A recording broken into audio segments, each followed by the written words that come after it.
What would you do if the woman quietly mopping your office floor turned out to be connected to the darkest day of your childhood, the day your mother died, and your father made a choice that changed everything? Daniel Walker thought he was just trying to help a struggling janitor. But when he opened Maya Brooks' wallet, he found something that shattered his carefully built world: a gold cross that vanished the night his mother died, and was last seen in the hands of a woman they left behind in a roadside crash 20 years ago. That woman, Maya's mother. What begins as an anonymous act of kindness spirals into a reckoning with guilt-buried trauma and the possibility of redemption. But will the truth bring healing or reopen wounds too deep to close? Stay with us, because the ending of this story will leave you speechless and maybe even in tears. Daniel Walker was a man of precision, CEO of a successful logistics firm in downtown Denver. He operated his business like a well-oiled machine, efficient, polished, and emotionally detached. But that morning, something threw off his rhythm. He was walking down the corridor toward a supplier meeting when a figure caught his eye. Tucked behind a filing cabinet near the supply closet, a young woman sat hunched on a bench, her shoulders trembling. Her dark brown hair was pulled back into a messy ponytail, and her uniform, the standard gray janitorial outfit, looked worn at the seams. It was Maya Brooks, one of the night shift custodians. Quiet, punctual, invisible as most of the cleaning staff were to the rest of the office. But Daniel wasn't like most executives.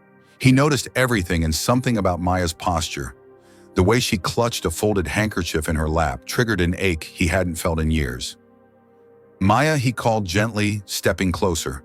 She startled, her red-rimmed eyes snapping to his. She quickly wiped her face and tried to stand. "I'm sorry, Mr. Walker. I'll get back to work." "You don't have to rush off," Daniel said, frowning. "Are you okay?" She forced a tight smile. "I'm fine, really. Just a bit tired." It was a lie. He could hear it in her voice, see it in the way she avoided his gaze. But she turned and walked away before he could press further, disappearing into the janitor's room at the end of the hallway. Daniel stood there for a long moment, the usual buzz of office life fading into background noise. Something was wrong, and no one else seemed to care. Back in his office, he couldn't focus. He kept seeing her eyes, not just tired, but heavy with something deeper. Fear, grief, shame. He picked up the phone. "Margaret," he said when his longtime office manager picked up. "Can you come in for a few minutes? I need to talk to you about something important." A few minutes later, Margaret Collins walked in with her usual no-nonsense stride and a tray of tea. Her neatly ironed blouse and calming presence had soothed many office storms over the years. She set the tray down and raised a brow. "Tea from the boss." "Should I be worried? This isn't a social call," Daniel said, handing her a cup. "I need to ask you about Maya Brooks. How is she doing?" Margaret's smile faded. "That girl works harder than anyone here. Quiet, keeps her head down. But her life, it's rough. Her mother's disabled and they've been denied assistance twice already. Maya's working double shifts just to keep the lights on." Daniel leaned forward. "Has someone in the office been bothering her?" Margaret hesitated. "I told myself it wasn't my place, but some of the women in the design department have been cruel," whispering behind her back, calling her trailer trash and worse. "You know the type, polished nails, $1,000 handbags, no soul." Daniel's jaw clenched, and no one said anything. "She's too proud to complain, but I see it. She shrinks smaller every week." He nodded slowly, rage curling in his chest. "Thank you, Margaret. I'll handle it from here." After she left, Daniel stared out the window at the street below. How could this happen in a company he built to be fair, respectful, different? That evening, after everyone left for lunch, Daniel decided to do something quietly, discreetly. He didn't want to embarrass Maya. She was clearly too proud to accept help outright. He slipped into the janitor's storage room where the custodians left their belongings. Her bag was there, small, worn at the edges. He hesitated only a second before unzipping it and finding her wallet. Inside were a few crumpled bills, some coins, and a photo of an older woman, her mother, he assumed. He took out a folded envelope containing several $100s. It wasn't much, but enough for groceries or medication. He was about to slip the cash inside when something shiny caught his eye in the coin pocket. A small golden cross. He froze. Daniel's fingers reached out instinctively. The moment he touched it, something inside him collapsed. It wasn't just any cross. It was the cross, the one his father had worn every day until it vanished the day his mother died. His chest tightened. The memories came rushing in like a freight train. He was 10. His mother collapsed in the kitchen. His father, Richard Walker, had thrown them in the car and raced down the highway to St. Mary's Medical Center. But a crash happened in front of them. A car flipped. A woman was injured. A little girl stood crying by the side of the road. Daniel remembered screaming, "Dad, we have to help them." But his father had looked back at Claire, pale, barely breathing, and made a choice. He left the woman and child behind. They made it to the hospital, but Claire didn't. And the guilt of that moment had haunted them both ever since. And now, 2 decades later, that very same cross was in the wallet of a janitor. Daniel stumbled back, his pulse racing. Could it be was Maya the little girl from that day? Was her mother the woman his father left behind? He stared at the wallet, then gently placed the cross back inside. He couldn't do it. Couldn't drop the envelope. Not now. Not without answers. As he zipped up her bag, a voice cut through the silence. "Excuse me. What are you doing?" Daniel spun around. Maya stood in the doorway, stunned, her eyes darting from her bag to him. He straightened, caught red-handed. I was trying to help. By going through my things," she said sharply, stepping forward. Daniel raised his hands in surrender. "Wait, please. It's not what it looks like. I was going to leave some help anonymously. I didn't mean to invade your privacy." Maya looked hurt, offended, defensive. "I don't need charity," she said through clenched teeth. "I've managed this long without handouts." "It's not charity," he said quietly. "It's complicated." She stared at him, arms folded, the pain in her eyes mixing with suspicion. "Why would someone like you care?" He hesitated. "Because I think I knew you a long time ago. Or at least, I might have seen you once. On a road. In the rain. When everything changed." Her eyes narrowed. "What are you talking about?" He didn't answer. Not yet. This wasn't something he could say, standing in a janitor's closet holding a memory he wasn't sure how to face. What would you do if you discovered a stranger held a link to your deepest regret? Do you believe Daniel made the right choice by not leaving the money after discovering the cross? If Maya were your daughter or sister, would you want her to accept help or walk away from it? Comment your thoughts below. Maya didn't move. She stood frozen in the doorway, eyes narrowed, lips slightly parted, her breath sharp and shallow. Daniel felt the weight of the moment collapse in on him.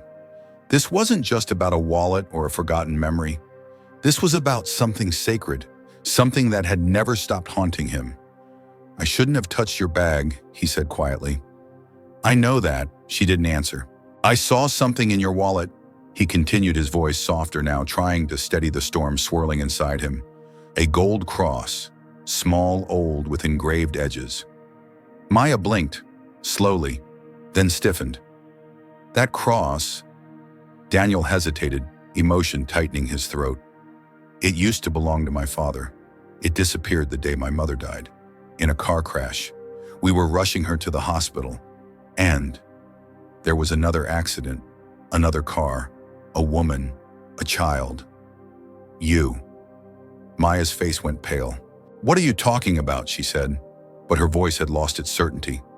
"There was a crash on I-70, he said. 2 cars. My dad had to choose. My mother? She was barely breathing. The other woman, your mother, was pinned in the other car, bleeding. And you were standing on the shoulder crying." He watched her eyes shift. Something flickered in them, a memory buried so deep it had almost been erased. Maya's voice cracked. "She used to talk about that day, said a man stopped, but left." Daniel nodded slowly. "That man was my father." Silence ballooned between them, thick and breathless. Then Maya stepped forward, her voice low and dangerous. "So what? You're here to apologize for him? Drop some cash in my wallet and walk away clean?" "No," Daniel said, his throat dry. "I'm here because I can't forget that day. And now that I know the woman he left behind was your mother, I can't ignore this." She shook her head, jaw tight. "You think just showing up and playing the guilt card is going to change anything?" "No, I don't. But I also can't pretend that cross didn't just rip a 20-year-old scar wide open." Maya leaned against the shelf, her knuckles white around the handle of the mop cart. My mom never blamed him, she whispered. She said he made the choice a father had to make. I was too young to remember most of it, but I remember sitting on the road, waiting, hoping someone would come back. Daniel looked away, his hands trembling. I've spent years wondering what would have happened if we had. My mother died that night anyway. That hit her like a slap. She did, he nodded. At the hospital, minutes after we arrived, Maya exhaled, shaky almost involuntarily. So he left us behind. For nothing. No, Daniel said. He left you behind because he thought he had no choice. I'm not here to defend him, but I know what that decision cost him, and me. She didn't speak. She just looked at him, and for the first time since the conversation began, he saw something crack behind her defenses. Not forgiveness, but confusion. Pain. Maybe the beginning of something she hadn't allowed herself to feel before. After a long pause, Daniel reached into his pocket. I wanted to help, he said. That's all. Before I knew who you were. Before I knew any of this. I saw someone drowning in silence, and I couldn't walk by again. He placed the folded envelope on the table beside her. If you still don't want it, fine, but it's there if you change your mind. Maya stared at the envelope like it was radioactive. Daniel started to leave but paused at the door. Tell your mom. I remember her eyes. She held that cross like it was her last hope. I never forgot. Later that night, Daniel drove to the outskirts of Denver to visit someone he hadn't seen in over a year, his father.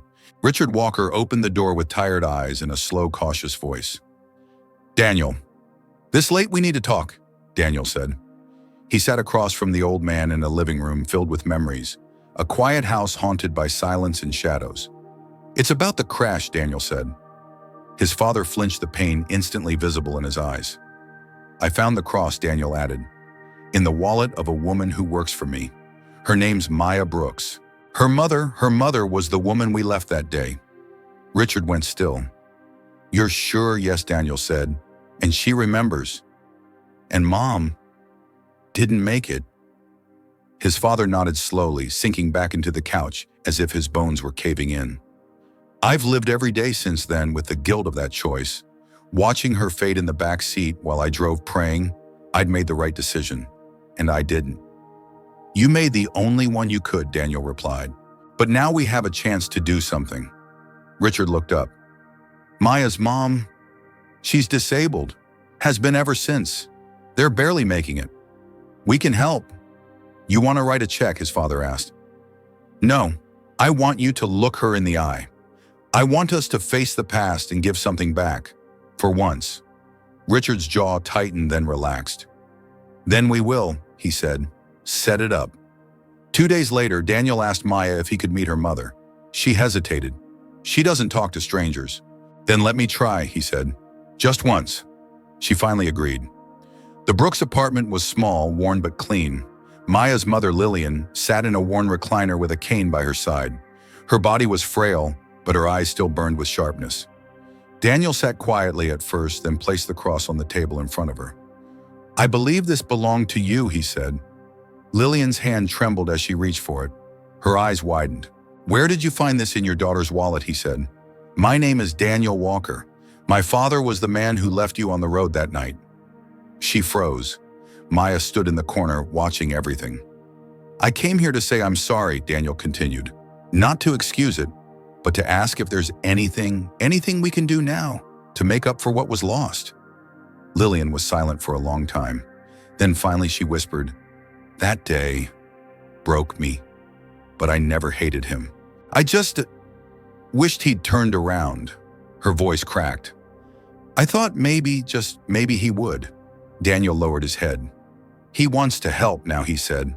We both do. What would you do if the person your family once trusted had left you behind in your darkest hour and now returned decades later asking for forgiveness?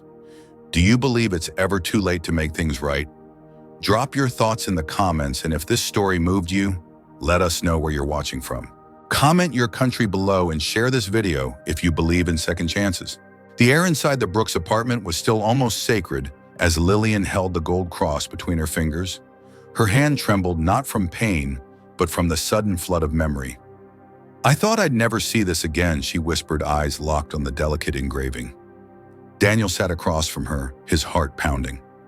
"I can't go back and change what happened," he said, "but I can be part of what happens next." Maya stood behind her mother, silent, but alert, her face unreadable. Lillian looked up at him slowly. "I used to wonder if you remembered us, if we were just ghosts in someone else's story." "You weren't," Daniel said firmly. "You were the part I never forgot." There was a long silence. Then Lillian's voice, softer now, asked, "And what now, Daniel Walker?" What happened next was not a miracle. It wasn't instant forgiveness or fairy tale healing. It was something more real, more human. Over the next weeks, Daniel and his father Richard worked together to fund Lillian's full treatment at St. Mary's Medical Center. They brought in top specialists, arranged for physical therapy, upgraded the Brooks home to be more accessible, quietly, respectfully. At first, Maya resisted. Her pride had always been her armor. But slowly, she began to accept that this wasn't a handout. It was something her family had earned long ago, through pain no one should have carried alone. During one of the therapy sessions, Lillian stood with assistants for the first time in over a decade. Tears welled in her eyes. "I never thought I'd feel my legs again," she whispered. Daniel was there holding her walker, his eyes filled with silent joy. "You don't have to walk alone anymore," he said. As the months passed, Daniel and Maya saw each other more, sometimes at the hospital, sometimes just walking and talking. What began with awkward distance slowly became a fragile bond, then something warmer. They didn't talk about the past often, but when they did, it was with honesty and with care. One evening, Maya stood outside the hospital, arms crossed against the breeze, when Daniel joined her. "She's doing better," he said. "Stronger." "She laughs now," Maya said. "I'd forgotten how much I missed that sound." He nodded. "I think she's happy." Maya looked at him, and for the first time in a long time, there was no bitterness in her eyes. "She's not the only one," she said quietly. Daniel turned, and their eyes met in the half-light. Neither said a word, but something passed between them, a shared understanding, not just of what had happened, but what they had become to each other. Not savior and survivor, but partners in healing. 6 months later, Lillian walked out of the rehab center on her own 2 feet. Maya stood beside her, beaming with pride, holding a bouquet of wildflowers. Daniel and Richard watched from a distance, the elder Walker wiping his eyes without shame. "I never thought I'd get a second chance," Richard murmured. "You're not the only one," Daniel replied. At a small gathering that evening, surrounded by a few friends and the medical team who had become like family, Lillian raised a glass. "I used to think forgiveness was for the strong," she said. "But I've learned sometimes forgiveness is how we find strength again." She looked directly at Richard. "And sometimes people truly do change." Richard, choking on emotion, could only nod. A few weeks later, Daniel invited Maya for a walk in the park. The same park he used to visit with his mother when he was a boy. The air was crisp, leaves just beginning to fall, and golden light danced through the branches. "I come here when I need to think," he said. "I can see why," Maya replied, brushing a leaf from her jacket. They walked in silence for a while. Then Daniel stopped by a bench overlooking a small pond. "I've made a lot of mistakes," he said, "and I've spent most of my life trying to run from one night. But meeting you, it changed everything." Maya turned toward him. "I never thought healing would come from the man whose family once left us behind," she said.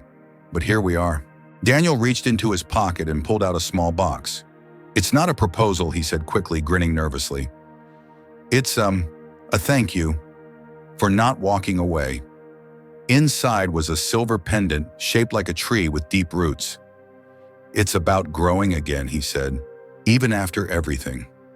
Maya touched the pendant, her fingers lingering on the smooth surface. "I think I'm ready," she whispered, "for what he asked, for whatever comes next." Months passed. Lillian returned to part-time work at a local library. Maya enrolled in night classes, something she'd always dreamed of, but never dared pursue. She started studying graphic design, a field she once dismissed as a luxury for people with time and money. Daniel, for the first time in years, found himself slowing down, letting go of the constant chase for success, spending more time in real conversations than in boardrooms. They never declared anything. They didn't have to. Theirs wasn't a love born of drama, but of shared scars, of quiet understanding of two lives gently weaving together. after being torn apart by the same night. One spring morning, Maya walked into the office building, no longer in her janitor's uniform, but in a smart, confident outfit that reflected who she had become. She passed the same hallway where she once cried in silence. Margaret Collins spotted her and smiled warmly. "You look like someone I wouldn't mess with." "I hope so," Maya said, grinning. At the end of the hall, Daniel waited with 2 coffees. "One for you," he said, handing her a cup. "The other for your portfolio review. Wish me luck, you don't need it." And as she walked into the conference room, not to clean, but to present her ideas to the design team, Maya realized something. This wasn't just her redemption story, it was theirs. What did you feel while watching this story unfold? Do you believe people can truly redeem themselves after years of silence? Comment 100 if this story touched your heart. Tell us where you're watching from. We love hearing from every corner of the world. And don't forget to share this story with someone who might need to believe in second chances again. Because sometimes the deepest wounds can bloom into the strongest roots.